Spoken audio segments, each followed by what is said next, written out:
tayo po mga kapatid, we'll just shortly pause muna sa ating pag-aaral of the Gospel of John as we tackle the book of James, kung saan nakalagay po dito in verse 16. Kaya huwag kayo magpadaya, mga minamahal kong kapatid. Ang book of James ay naituturing po sa Bagong Tipan bilang yung kawikaan ng Bagong Tipan. Kung ang wisdom literature or the main book of wisdom literature ay kinikilala mo sa Lumang Tipan bilang the book of Proverbs, pagdating po dito sa Bagong Tipan, it is the book of James. Ang sumulat po nito ay walang iba kundi yung half-brother ni Kristo, James, who again was related to Christ. Nung si Kristo po ay nagkatawang tao at pagkatapos po siya was brought into this world by Mary, humanly speaking. Pagkatapos po inilabas si Kristo mula sa sinapupunan ng kanyang ina sa laman, ang sumunod po dito ay yung mga kapatid ni Kristo. Kagaya po ni Simon, kagaya po ni Jose, ni Judas, and si Santiago. Matter of fact, the letter to James, or the letter that James had written to the church, is perhaps one of the earliest letters ever written in the New Testament. Kung tutusin mga kapatid, during this specific period of time, kung sasabihin po natin na isulat po ang Santiago anywhere between 48 AD or early 50s, matindi na po ang pag-uusig na nagaganap po during this specific period of time. At dahil po muling nabuhay na po ang ating Panginoon at biglang nagpatuloy ang banal na Espiritu sa kanyang pag-inom sa kinatawan ni Kristo, the church, biglang napakarami po mga tao ang sumampalataya at nagsisi sa kanilang mga kasalanan nung nangangarap po ang mga apostol at napapatunayan po nila ang kanilang mensahe na ito po ay nanggaling talaga sa Diyos through signs, miracles, and wonders. At dahil po nakikita ng mga Romano, nakikita po ng mga religyoso Hudyo na dumadagana po ang Ebanghelyo at dumadami ang mga Kristiyano at nawawala po sila ng mga members in the synagogue, members in pagan societies. Ang ginawa po ni Satanas is unidos po siya sa mga hindi mananampalataya at bigla po inusig ang iglesia ng Diyos. And that is why James is writing this letter to a church that is going through many things such as persecution, the battle of favoritism, the misuse of the tongue, and many more things. Pero dito mga kapatid, kung tatanungin po natin, ano po ang ibig sabihin po ng James 1:16? Ang sabihin po niya, kaya huwag kayong magpadaya. Mga minamahal po, kapatid, don't be deceived, my dear brothers and sisters. Yung phrase or yung words that don't be deceived o huwag kayong magpadaya is used about 4 times in the New Testament. And out of those 4 occurrences in the New Testament, bahagi na po dito ang letter of James. The reason why sinabi po niya huwag po tayo magpadaya, of course, as it is obvious, meron po itong konteksto. At ano po ang rason kung bakit po niya sinabi sa iglesia, huwag kayong magpadaya? Unang-una, dahil sa maling pagkakaintindi ng temptation. Dahil sa maling pagkakaintindi ng temptation. Ano pong ibig sabihin po nun? Kung itataas po natin ang basa in verse 13, ito po ang konteksto po niya. Verse 13. Kung dumaranas ng tukso ang isang tao, hindi na dapat isipin galing ito sa Diyos. Dahil hindi maaari matukso ang Diyos sa kasamahan at hindi rin siya nanunukso sa kahit kanino. Verse 14. Natutukso ang isang tao kapag nahihikayat siya at nadadala ng sariling pagdanasan. And verse 15. At kung susundin niya ang pagdanasan niya, magbubunga ito ng kasalanan. At kung magpapatuloy siya sa kasalanan, ahantong ito sa kamatayan. Na bago ko po ipaliwanag po ito, maaari po natin tanongin. Akala ko po ba kapag ang tao po ay nakaranas sa tinatawag na born-again experience at sumasa kanya na po ang banal na Espiritu At kahit kailan hindi na po aalis ang banal na Espiritu sa kanyang buhay dahil siya po ay nasa ilalim na ng bagong kasunduan. Since the Holy Spirit now lives in us, posible po ba sa isang puspos ng Espiritu, sealed with the Spirit, na madaya? And the answer, mga kapatid, is yes. Dahil habang ho hindi pa ho bumabalik ang ating Panginoon sa Kristo at His second coming, at hindi pa ho natutupad yung kagalapan ng the perfect must now come and must now be in the new heaven and earth, makakaranas at makakaranas po ng lack of knowledge ang Iglesia. Posible po na madaya ang mga Kristiyano. Posible po na paniwalaan ng mga Kristiyano ang isang bagay na hindi pala tama, temporary. And that's the very reason why sinabi po ni James, huwag kayong magpadaya. Pero tungkol saan? Tungkol sa kanilang pagkakaintindi on how God works in temptation. And what does that mean? Sa Biblia, mga kapatid, a good example of God tempting man is, for example, Abraham. Kung babasahin niyo po in your own time, ang aklat po ng Genesis chapter 22, specifically verse 1, napakalinaw po na sinabi ni Moses, and God tempted Abraham. God tested Abraham. Pero yung testing po na yun, mga kapatid, ay patungkol of seeing if Abraham is going to be faithful to God kung iaalay po niya ang kanyang anak bilang handog para sa Diyos. Pero hindi po siya tukso patungo sa kasalanan. Siya po ay isang testing patungo po sa faithfulness po niya sa Diyos. Pero dito, maaari po pasok po sa puso ng mga kapatiran niya. Tuwing ako'y nahuhulog sa pagkakasala, God is the one behind all of this. Tuwing ako po ay nahuhulog sa mga tukso, God is behind all of this. Or tuwing may mga pagsubok, may mga trahedya na dumadating po sa ating buhay, naiisip po mga kapatiran during this time, the reason why nahulog ako sa kasalanan, the reason why I curse God, the reason why I do all these evil things sa harapan po ng Diyos is because God made me do it. Now, sa isang banda, mga kapatid, may katotohanan po dito that walang nagaganap sa mundong ito o sa buong sansinuko na hindi pinintulutan ng Diyos. This is what we call in theology primary causation. Kapag sinabi po yung salitang primary causation, walang magagawa si Satanas, walang magagawa ang kanyang mga kampo, walang magagawa po ng sino mang masamang tao dito sa mundo na gumawa ng anumang kasamaan, secondarily, na hindi pinintulutan ng Diyos.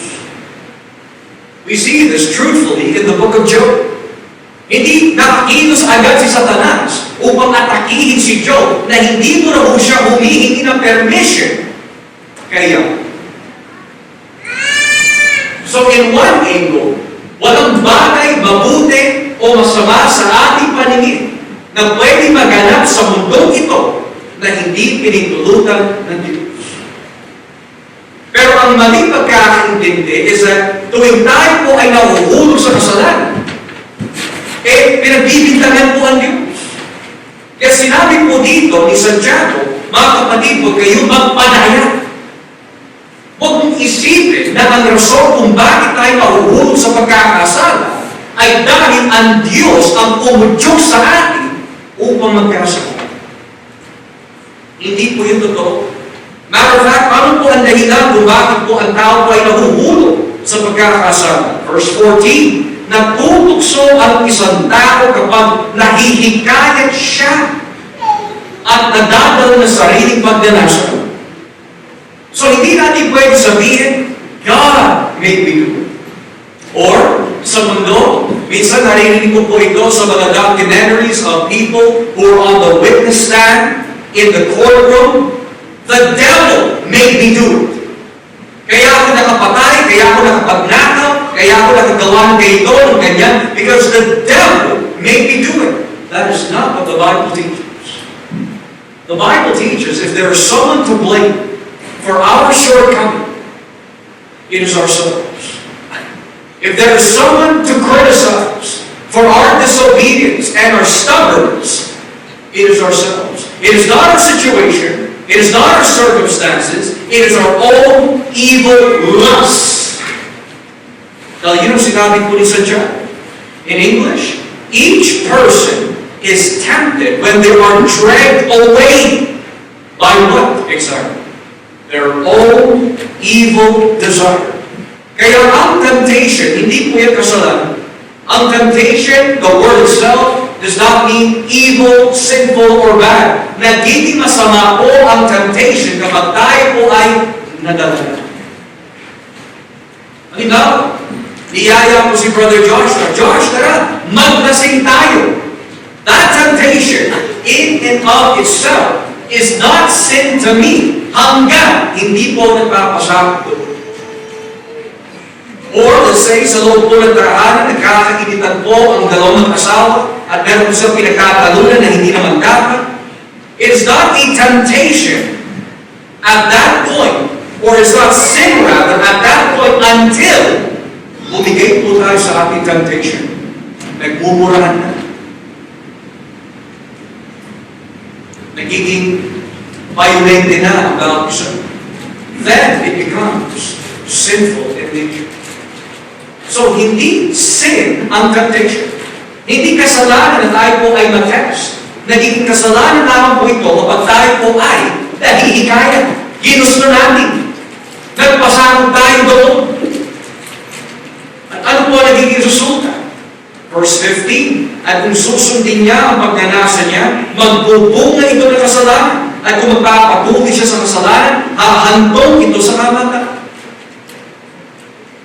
So in other words, as one preacher says, huwag mong patayin ang iyong kasalanan once it's already been born.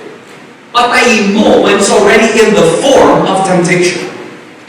Nang ibig sabihin, you do not deal with your sin after it's been conceived. You deal with your sin when you start to feel the impulses through temptation. Nang ibig sabihin, kapag nasa anyo pa lang po siya na maling pag-iisip, patayin mo na.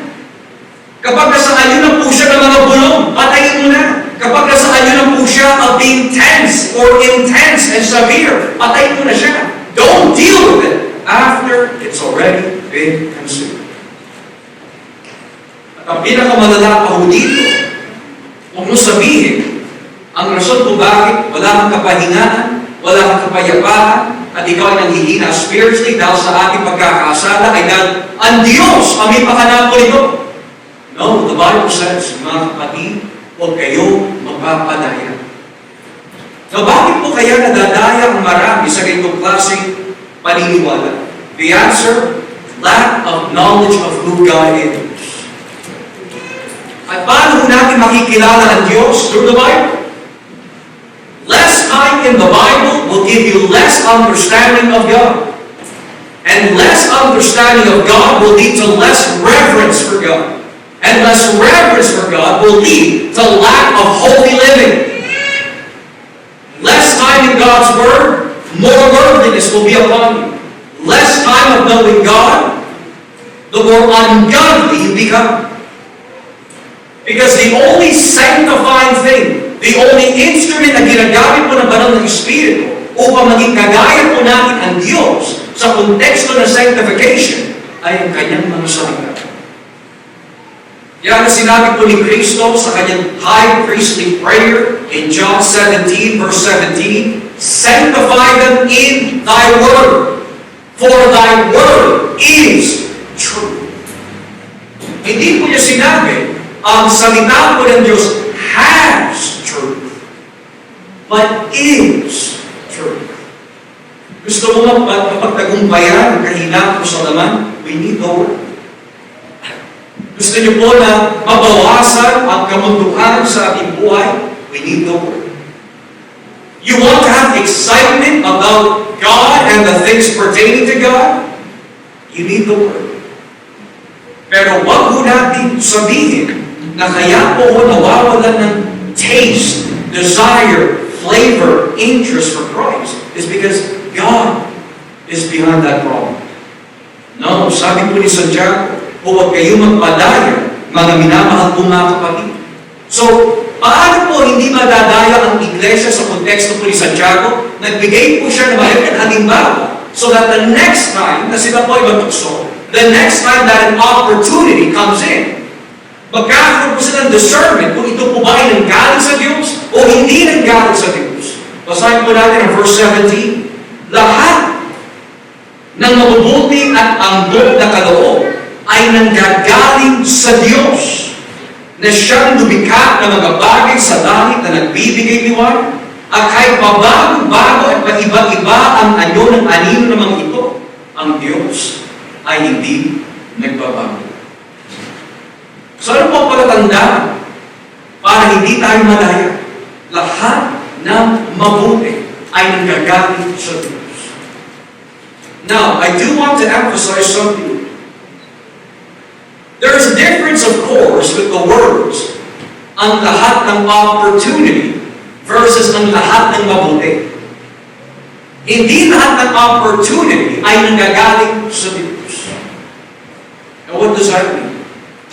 Halimbawa, kung yung opportunity po that is right in front of you is going to create conflict in your relationship with God, hindi nagaling sa Diyos yun. Natatandaan ko po kami ni Brother Edward, meron po kami sinalihan ng isang grupo ng mga kabataan. At ang usapan po sa grupo po na yun is that we need to make commitment in this group para mapalakas natin yung mga kaluluwa na naliligaw. Ang problema, may dalawa po doon na mga minamahal po natin mga kapatid from a different church. Naapektuhan ang kanilang commitment in that group dahil nauunahan po ng soccer. So sabi po ng dalawang kapatid, guys, hindi kami makapunta ngayon, kaya pwede pa natin i-postpone muna dahil may laro kami sa soccer. At biglang nagsalita ang mga ibang leaders sa grupo na yun, kung tayo ay mag-o-commit para matupad ang plano na ito, kailangan unahin natin yung mga bagay na may kinalaman sa kaharian ng Diyos. Biglang napundik ang dalawa. Ngayon, ang sagot po doon is, there was an opportunity para sa dalawang magkapatid po na ito na pwede po nila salihan po yun, mag-enjoy po sila, pero that opportunity, mga kapatid, created conflict sa kanilang katungkulan bilang mga workers in the kingdom of God. Sa ibang eksena naman, naghahanap ka ng trabaho. Inihiling mo sa Diyos, Panginoon, bigyan niyo po ng trabaho, bigyan niyo po ng isang work, Panginoon, that will provide for the needs of my family. Tapos may nagbukas po ng isang opportunity. Kaya lang, ang nangyari is this. Apektado ang time mo sa pamilya mo, apektado ang time mo sa Panginoon, apektado ang time mo at schedule mo in your commitment to the ministry. It's 60 per hour though. Kaya na, you can only come every 2 months to your family, to your commitments to Christ. Nakuha mo na ang lahat ng pangangailangan mo, kaya na, at i-expense ng iyong spiritual na kalagayan. Hindi galing sa Diyos yun. Kaya nga, napakalino dito, lahat ng mabubuti at angkop na kaloob ay nanggagaling sa Diyos. Kapag sinabi mabuti, hindi apektado ang iyong kalagayan, spiritual condition and status with God. Hindi apektado ang iyong responsibilidad sa iyong sariling kaluluwa, sa pamilya mo at maging sa loob ng iglesia. Dahil ang Diyos ay hindi Diyos ng kalituhan, kundi siya ay Diyos ng kaayusan. So if that were the case, kung yung mga opportunities po na yan ay lumilitaw, bakit hinahayaan po na Diyos na lumitaw yung mga yan? To see if you are willing to be faithful in trusting Him. Hindi lahat ng opportunities, hindi lahat ng mga pintuan na pinapasukan po ng tao ay nanggagaling sa Diyos. Maaaring pinintulutan ng Diyos po yan upang subukin po tayo kung tayo po ay kakagat o patuloy na titiwala sa Kanya. Lahat na mabubuti at angkop na kaloob ay nanggagaling sa Diyos. Ano po ba ang mabuti? Ang mabuti is lalo tayo lumalakas sa Panginoon. Napapalapit sa Panginoon, napapalapit natin ating pamilya kay Kristo sa tulong po ng biyaya ng Diyos. At nagagamit po tayo sa Kanyang kaharian, regardless kung ano po ang tawag natin sa loob ng ministeryo. Pero kapag ang mga bagay po na yan ay naapektuhan na, at sinasabihin pa po natin sa Diyos, ikaw ang nagbigay sa akin ito, nagkakamali po tayo. Sabi ng Biblia, huwag kayo magpadaya. So yun ang konteksto ng unang punto. Hindi lahat ng nakikita po natin na opportunity ay nanggagaling sa Diyos. Hindi lahat ng pinapasukan po natin ay masasabi, ito na nga ang kalooban ng Diyos. Ang sabi ng salita ng Diyos, lahat ng mabubuti. Kapag sinabi mabuti, it will never create conflict in your walk and love for Christ. That is a good example na huwag magpadaya. Number 2, the second time na binanggit po yung salitang huwag magpadaya ay patungkol sa pagpapatuloy sa makasalanan pamumuhay. Basahin po natin ang unang Korinto Kapitulo 6, 1 Corinthians chapter 6. Look at what the text says. In 1 Corinthians chapter 6, beginning at verse 9. 1 Corinthians chapter 6, beginning at verse 9. The Bible says, hindi niyo ba alam na hindi magmamana ng kaharian ng Diyos ang masasama? Huwag kayong palilinlan. Do not be deceived. Sapagkat kailanman hindi magmamana ng kaharian ng Diyos ang mga immoral, sumasama sa Diyos-Diyosa, nananalunya, nakikipagrelasyon sa kapwa lalaki o babae, magnanakaw, sakim, lasenggo, mapanlaki, at mandarambong. In English, do you not know that wrongdoers will not inherit the kingdom of God? Do not be deceived. Huwag magpadaya. Neither the sexually immoral, nor idolaters, nor adulterers, nor men who have sex with men, nor thieves, nor the greedy, nor drunkards, nor slanderers, nor swindlers will inherit the kingdom of God. Now, ang rason kung bakit ito ang sinabi ni Pablo ay dahil po nagkakaroon po ng isang pagkakahati-hati at pagkakatalo-talo sa loob ng iglesia. Let's say, for example, nagkaroon po ng pagkatalo ang isang kapatiran sa kanyang kapwa-kapatiran. At instead of ayusin po nila within the context of the church, they ended up suing one another. And they took it to court.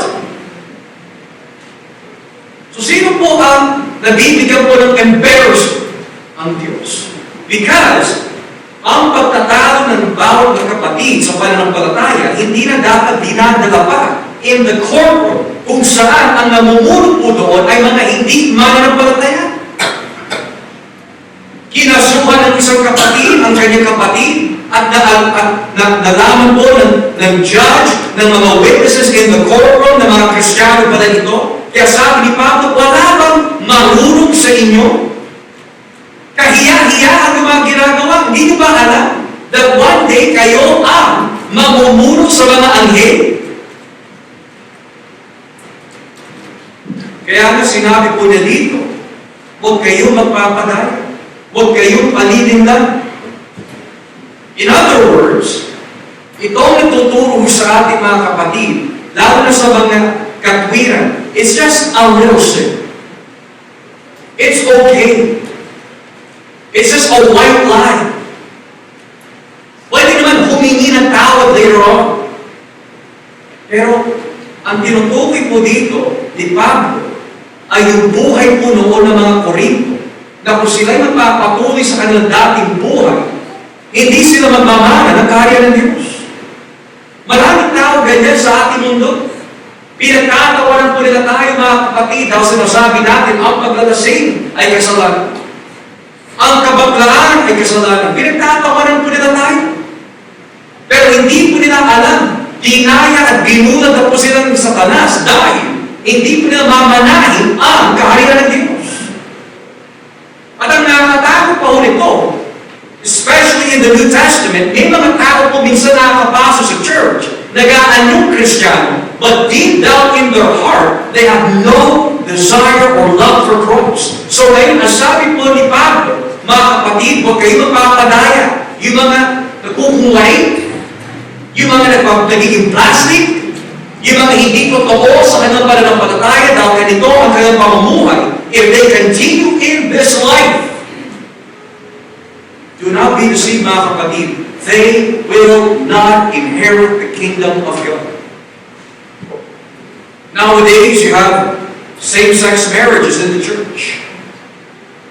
Nowadays, especially in the United Church, dito po sa Winnipeg, kapag nakakarinig po ako ng United Church, kinakabahan ako.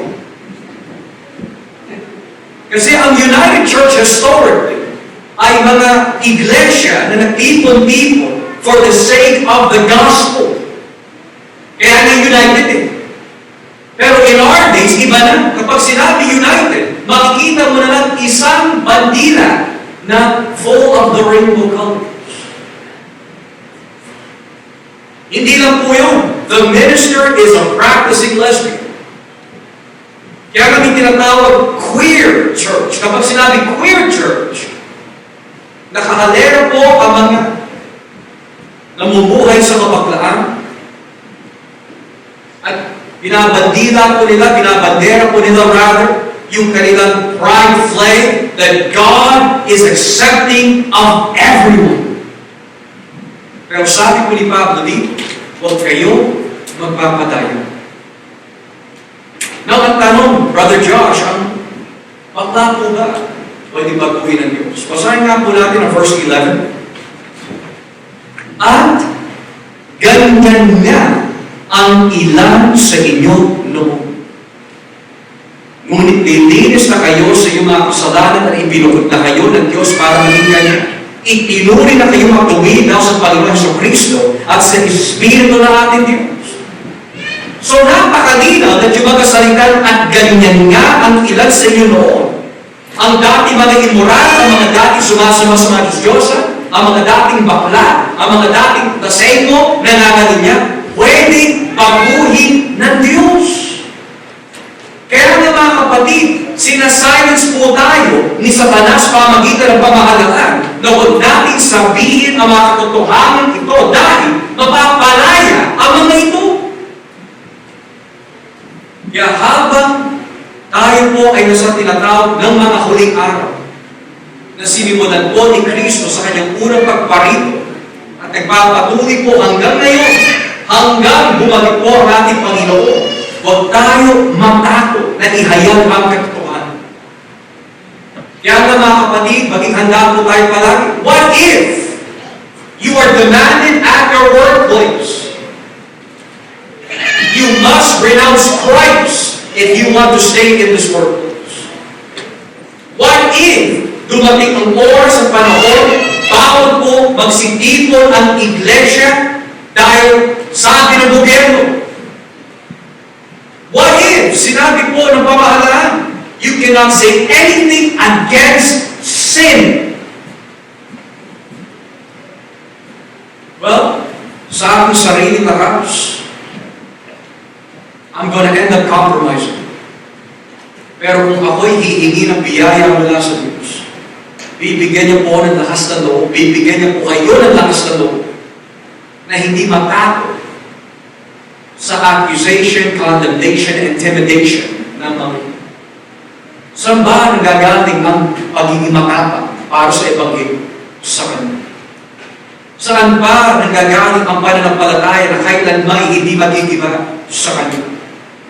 Pero kailangan po natin unawain mga kapatid, huwag tayo magpapadaya when it comes to continual, habitual, unrepentant, sinful living. Because there will be a judgment day. Hindi man alam ng mga tao ang ating ginagawa behind closed doors. Hindi man nakikita, narinig ng mga tao kung anong pumapaso sa ating pag-iisip that we continually entertain. Pero kung hindi po natin hihilingin sa Panginoon ang pagsisisi at ang biyaya at talikuran ng mga bagay na ito, tayo rin ang tinutukoy po ni Pablo. Hindi nyo ba alam na hindi magbamana ng kaharian ng Diyos ang masusunod? Therefore, huwag kayong palitignan. Number 3. What is the third? Do not be deceived na binabanggit po sa bagong tipan. Huwag po tayo magpadaya through means of ungodly associations. Ungodly associations. Turning with me to chapter 15 ng unang Korinto. Look at this. 1 Corinthians chapter 15. At basahin po natin ang verse 33. Excuse me. Unang Korinto 15, talatang 33. 1 Corinthians 15, verse 33. Look at what the text says. Huwag kayong palitingnan sa kasabihang iyan. Sa halip ito ang iyong paniwalaan. Ang masasamang kasama nakakasira ng mabuting ugali. Do not be misled. Literally, do not be deceived. Take it into a brand new direction.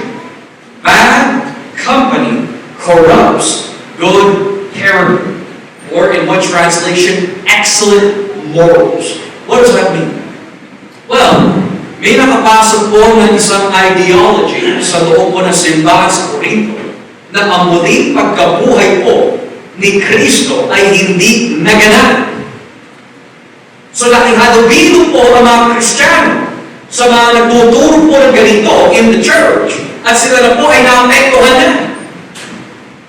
And what does that teach us? Kapag ang naging kasama po natin ay may bitbit na doktrina na hindi maadiyos, sigurado maapektuhan tayo.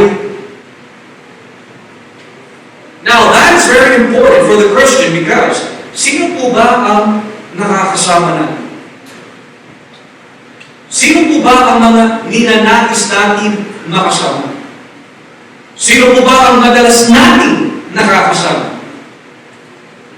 You will know that you have already been misled by the conversations you talk about that you enjoy, by the type of attitude and character that manifests in your life kapag nakakasama mo sila. Whether it be believer or unbeliever. Nadaya na si Brother Joshua kapag binalikan ko ang aking mga katropa at nagkakaroon po ng kasiyahan tuwing nakakasama ko sila, hindi dahil nagbabahagi ako, kundi natutuwa kami sa kamunduhan,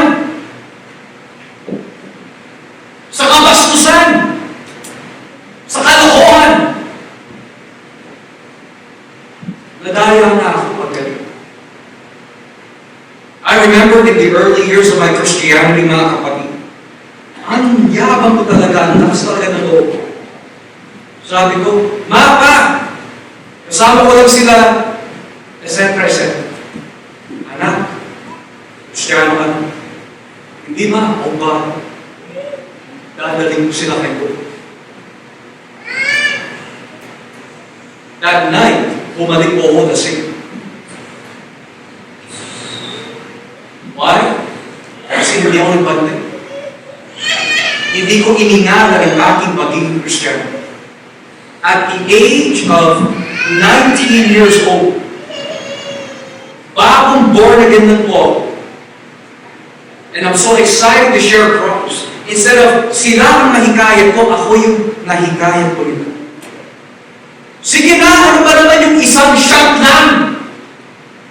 Yung isang shot, naging dalawa. Dalawa naging tatlo. Yung tatlo naging apat. Yung apat naging kumpanya. Kahiya-hiya. Akala ko na itatago ko po yung kay mama. Tulog sila mama, tulog sila papa, pag uwi ko sa bahay. Na-check ko naman ako ni Jonah. Amoy na amoy ang kahatag sa aking Biblia. Totoo ang sinasabi ng Biblia. Huwag kayo palilinang ang masasamang kasama ay nakakasira na mabuting ugali. Pero pastor, hindi naman kami gano'n. That's great. Pero ang tanong, kung ang nakakasama ho natin ay mga hindi mananampalataya, what is your main goal? Para mag-enjoy. Hindi naman pinagbabawalan ng Diyos na magkaroon po tayo ng mga kaibigan na hindi mananampalataya. Ang pinagbabawalan po bilang mga Kristiyano ay makihalubilo po tayo na walang patutunguhan. So kung tayo man po mga kapatid ay iimbitahin man ng ating mga kamag-anak, mga mahal sa buhay, mga kaibigan na hindi mananampalataya, doon pa lang alam mo na yung dapat mong gawin. My job as a Christian, kung bakit ako sumang-ayon na sasama ko sa kanila, is because I'm praying and hoping na maibigay ko ang Ebanghelyo sa kanila. Pero 4 na oras mo silang kasama. Ano yung pinag-usapan ninyo? Chismis, buhay na may buhay, pamilya, pero wala doon si Kristo. Sayang lang. Nadaya na tayo. At tapos kapag kinamusta tayo, ninisip, o gusto naman lakad mo, ayos lang. Paano naging ayos? Hindi natin binigay si Kristo. Ayos. Paano naging ayos? Nag-enjoy ka sa walang kwentang samahan. Na walang kinalaman sa karya ng Diyos, naging ayos. The reason why nasasabi ni Joshua, ayos lang, is because nadaya na. Ang masasamang kasama ay nakakasira na mabuti. Ano po ba ang masama na binabagit po ng Biblia? Masama po ba yung umatay, nagnanakaw, nagbebenta ng droga? Yung po ba ang limitation lamang ng kasamaan? Hindi ho. Ang kasamaan na binabagit po ng Biblia is the failure to center anything and everything on God. Napaka-radical naman yun. Oo, kasi perfecto ang Diyos. Banal ang Diyos. Kaya kung tayo po mga kapatid, meron po tayo mga nakakasama na hindi mananampalataya. Sikapin po natin na suriin po na po ang ating mga motibo at konsensya. Panginoon, kung ako'y sasama sa kanila, kung ako'y lalabas pa, ano ang aking plano para sa iyong kaharian? Pinabad mo ba ito sa panalangin? O doon pala ako gagawa ng plano? Marami ho na ganyan okasyon na naganap po sa aking buhay at maaaring nararanasan po ninyo. Hindi natin binabad sa panalangin, basta niyaya ka lang, sumama ka agad, tapos ang kautuwiran natin. Sisikapin ko na makapagbahagi doon, pero hindi po na tayo nanalangin. Hindi man lang po natin binabad sa panalangin, Lord, kung ito nga ang kalooban, yung samahan niyo po, dahil ayaw masayang ang aking oras dito. Kasi kapag sumama ako sa kanila, tapos hindi mo ako sasamahan, that's 4 hours of wasted time that I could have given to God in prayer and in the Word.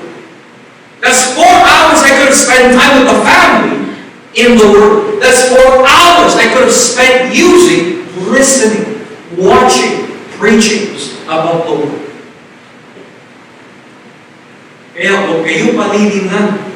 Ang masasamang kasamay nakakasira na mabuting ugali. Yung mabuting ugali na binabanggit po dito ay yung mga moral na patungkol sa ating pagiging Kristiyano.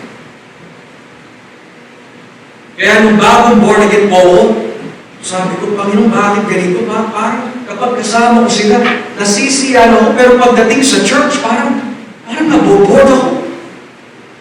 Yung pala, nadadaya na ako.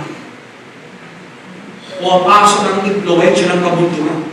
Pero alam niyo po ang kabutihan ng Panginoon.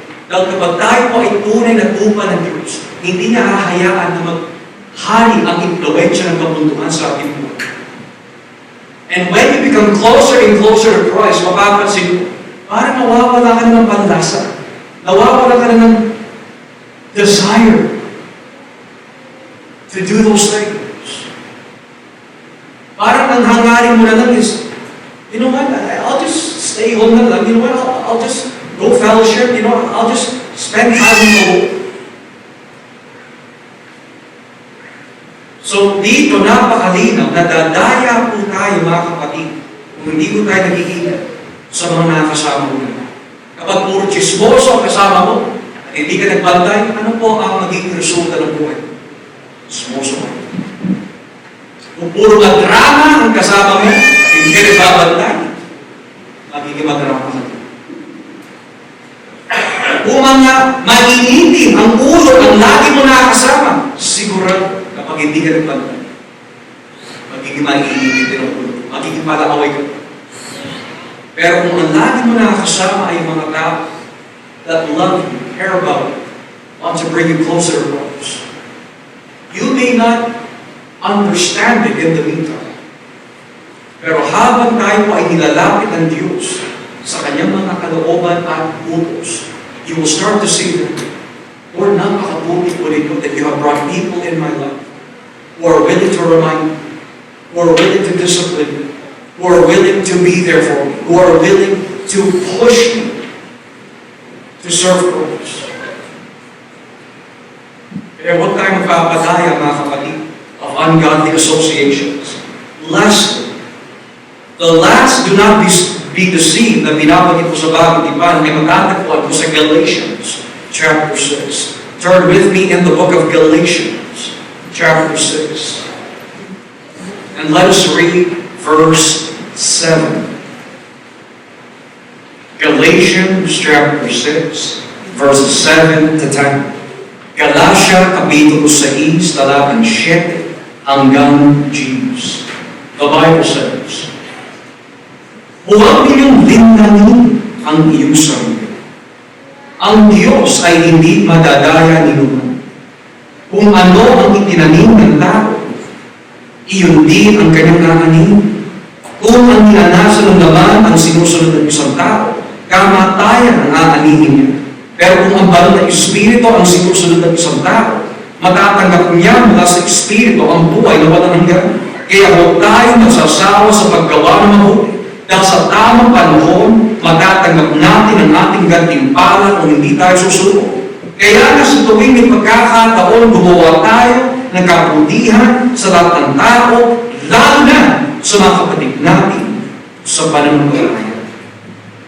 Anong ibig sabihin po nun? Paano nadadaya ang isang tao? Well, notice in verse 7, huwag ninyong dinlanin ang iyong sarili. Ang Diyos ay hindi madadaya ninyo. Kung ano ang itinanim ng tao, iyon din ang kanyang aanihin. Ang tawag po ng ganitong klaseng pag-aaral is the law of sowing and reaping. And what does that mean? Now, in our world, tinatawag po nila ito karma.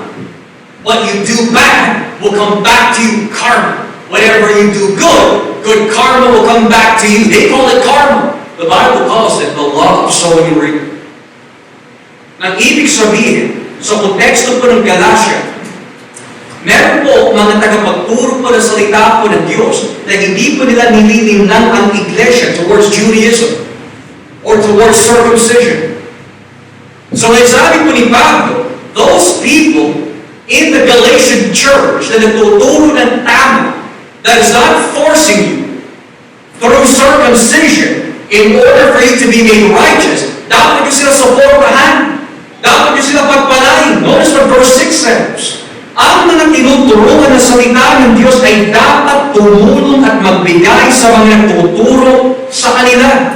Ang problema lamang, ayon po sa pinapahiwatig ng mga teksto nating binasa, is that ayaw po nagtulungan yung mga nagtuturo in Galatia ng tama. In other words, tinatapon po nila yung pagpapala na binigay sa kanilang Panginoon. And instead of tulungan po yung mga nanganasiwang in the church of teaching them the gospel, ang ginagawa po ng mga Galatians, tinatapon po nila ang pagpapala. So kumbaga, wala silang pinakaiba kay Ananias and Sapphira. Natatandaan po ba si Ananias and Sapphira? Sinabi po nila kay Apostol Pedro, ito na ang lahat ng ipinagbenta namin. Wala na kaming ibang nakatago na ito. So sabi ni Pedro, hindi ka nagsisinungaling sa Espiritu Santo lang. Nagsisinungaling ka sa Diyos. Nang ibig sabihin, bakit mo nagawa na magsinungaling sa Espiritu Santo? You have not lied unto men, you've lied to God. You could have given what you have sold for the needs of the people, but you tried to hide it for yourself, even though you really did not need it. That's the same situation here in Galatians. May mga tao po in the church na nangangailangan. Hindi lang po yung mga members, but those who are defending the gospel against sa mga Judaizers in Galatia. Pero ang ginawa po ng church, nagtanim po sila for themselves and not for others. Kaya sabi po sa verse 10, kaya na sa tuwing yung pagkakataon, gumawa tayo ng kabutihan sa lahat ng tao. Lalo na sa mga kapatid natin sa pananampalataya. Nang ibig sabihin, the whole point of this, mga kapatid, is where are we investing? Nadadaya ang isang Kristiyano kapag ang kanyang buong investment ay nandito na sa mundo at hindi po siya naglalaan para sa buhay that is to come. Nagtanong nga ako ang isang kapatid po kanina when we were on the way. Sabi niya, Pastor, masama po bang mag-ipon?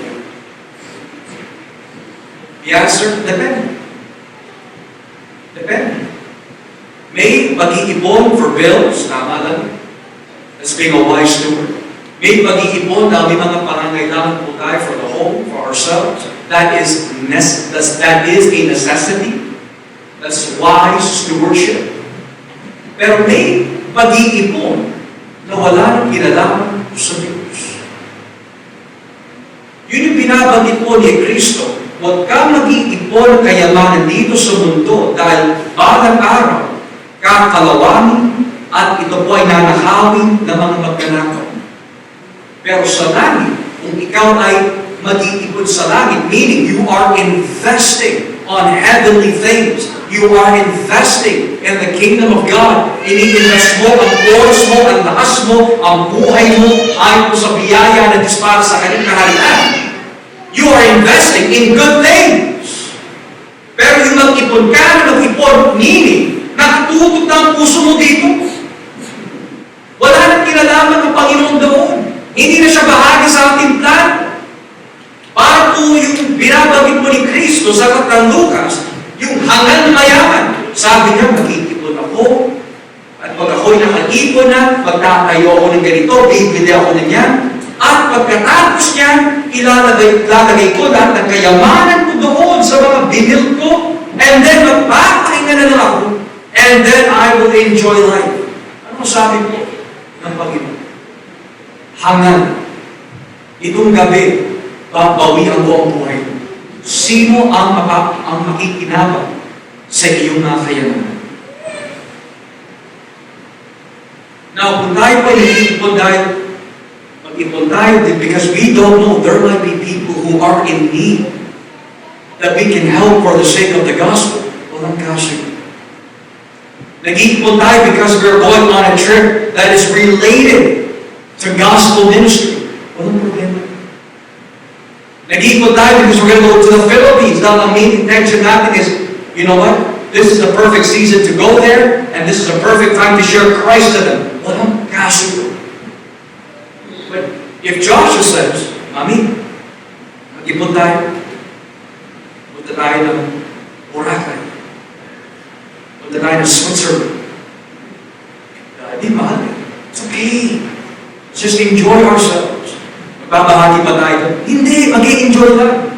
Then, the Bible says, you are now invested in something that is not wise. So, saan po tayo nag-i-invest, mga kapatid? The Bible says, huwag tayo magpapadaya. Huwag natin binlangin ang ating mga sarili. God wants us to enjoy life. But He doesn't want us to enjoy life separated from Him. God wants us to enjoy creation. But He wants us to enjoy creation in light of our wonder and awe for God's majesty. Pero the moment, mga kapatid, tayo po po ay nag-invest dito sa mundo, nag-invest sa ating mga sarili, nag-invest tayo sa mga bagay na walang kinalaman po sa Diyos. The Bible says, kung ano ang itinanim ng tao, iyon din ang kanyang aanihin. What does that look like? Kapag puro kamunduhan ang ating investment, huwag tayo nagreklamo, bakit napakahina pala? Bakit wala akong nais para sa Diyos? Bakit lagi ka lang naiinitin ang ulo? Bakit lagi lang ako nag-iisip ng negative? It's because you have invested your strength, your time, your mind, your effort, your heart on worldly things. So in other words, puro ka kamunduhan, ang bunga mo, kamunduhan din. You talk worldly, you think worldly, you act worldly. Yung ugali mo nagiging worldly, hindi na maka-Kristo. And what's the root? Nag-invest ka sa kamundo. Subukan mo mag-invest kay Kristo. Your behavior becomes Christ-like. Your desires become Christ-like. Your attitude becomes Christ-like. You want to be with Christ-like people. Nawawala ka na ng desire for un-Christ-like people. It's because nag-i-invest ka sa Diyos. Lalo na po sa mga magulang. Alam na alam ko, marami po sa inyo na may mga sanggol, may mga kabataan, and you just want them to enjoy their youth. There is nothing wrong with that. But if enjoyment of their youth does not involve Christ, at ang kamunduhan is more elevated than Christ, I guarantee you, hindi magiging maganda ang buhay. It will be completely counterproductive. Kung palalakihin ko po si Calvin ng puro boxing, boksingero ka na ng anak, I'm going to train him at the age of 6, and then I'm going to train him at the age of 11, and then I'm going to get him to join boxing games and boxing matches. One day he can join the Olympic Canadian team in boxing. Pero wala si Kristo doon. What do you think is going to happen to him when he dies? And he has not confessed Christ. Ibinigay ko sa kanyang kagustuhan, pero hindi ko po ibinigay sa kanyang kagustuhan ng Diyos. There is no such thing as perfect parenting, but there is such a thing called godly parenting. Godly parenting, I want to prepare you, mga kapatid, at times will cause your children to not like your decisions. Because it's God. Hanggat hindi sila nakakaranas ng pagiging born again, by nature, they're opposed to godliness. I see that in my little. Anak, it's time to do memory verse. Maybe tomorrow. Jasmine, let's do your Bible verse. Daddy, I have a headache.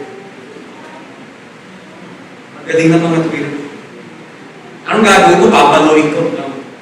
You have to understand that the Bible teaches they are born into this world depraved.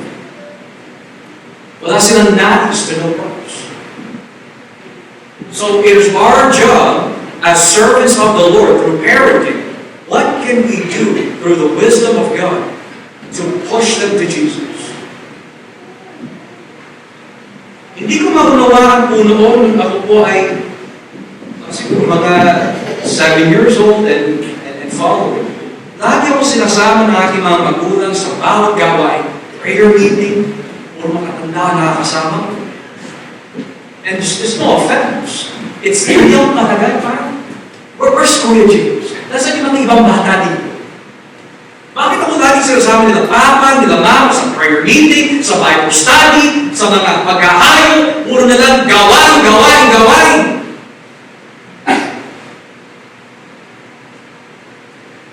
It's not until the born again at home where I start to realize I don't have perfect parents, but I thank God I have godly parents.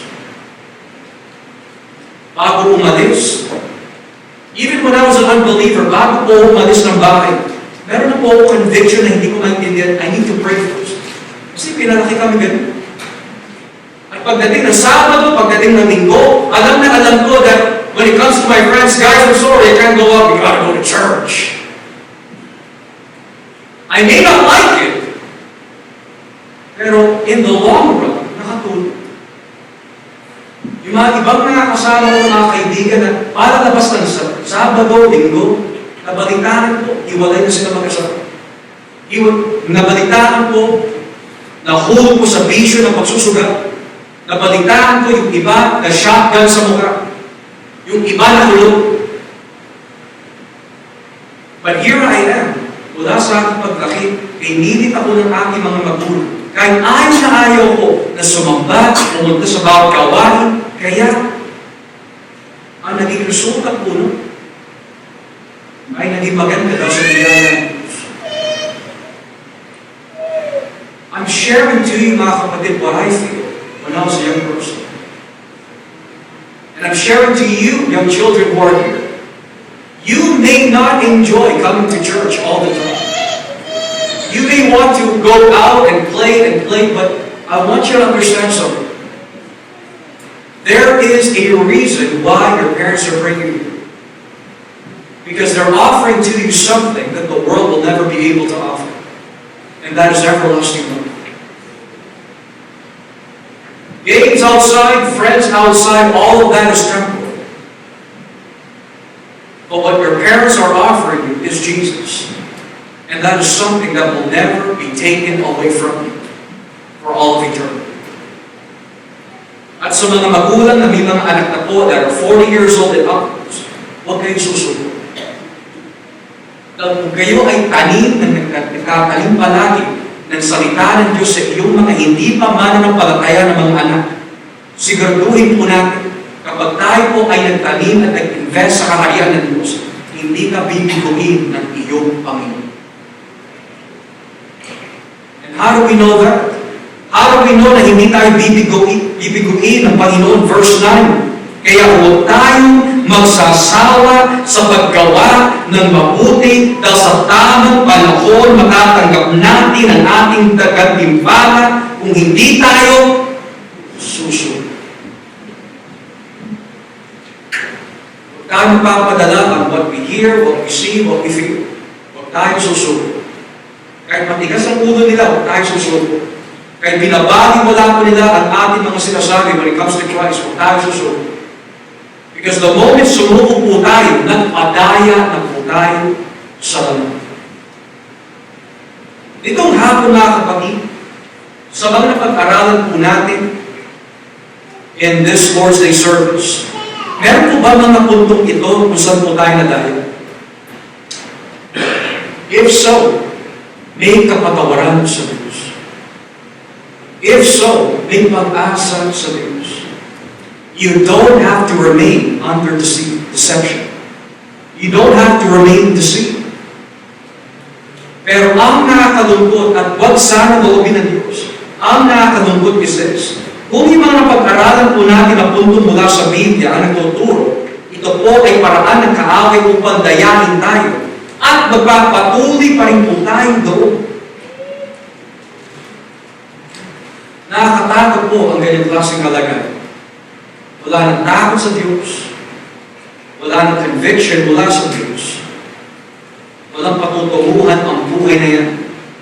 Kasi it's not going to be headed towards God. It'll be headed towards something else. But to those who are in Christ, hindi hahayaan ng banal na Espiritu that we remain deceived. Husbands, do not allow your home to be deceived. Wives, do not allow your husbands to be deceived. Children, do not allow your parents to be deceived. Christians, do not allow your home to be deceived. Because hindi magiging maganda ang buhay. But praise be to God, to those who are in Christ, we will not remain deceived forever. Because nasa atin na ang banal na Espiritu. And how did we receive the Holy Spirit? Jesus purchased this for us nung siya'y namatay sa krus ng Kalbaryo. Therefore, huwag tayo magpapalinlang as we pray.